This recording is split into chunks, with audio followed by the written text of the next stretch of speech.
Here in Madison County, authorities say voter safety is a priority tomorrow. Our Kenesha Dees has information on how the sheriff's office will ensure safety at the polls.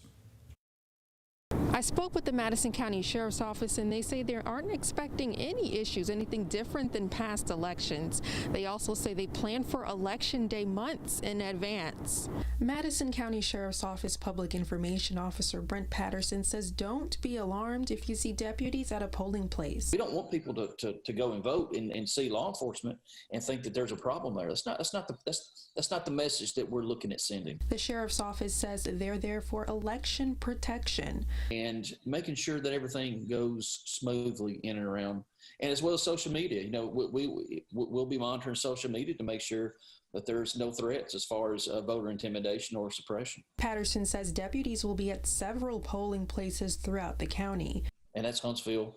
That's your smaller municipalities. We're going to be working hand in hand with the smaller municipalities as well. Patterson says they have more deputies available. We have more law enforcement employed with us now than we ever had.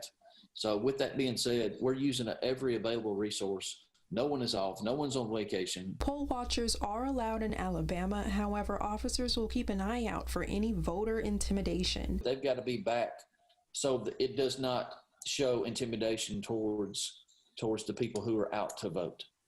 As for the days following election results, we're prepared at whatever comes our way. We anticipate and we hope for a peaceful vote tomorrow. You know, it's our right. It's everybody's right. The Madison County Sheriff's Office says if you do see something alarming at a polling place, to notify law enforcement.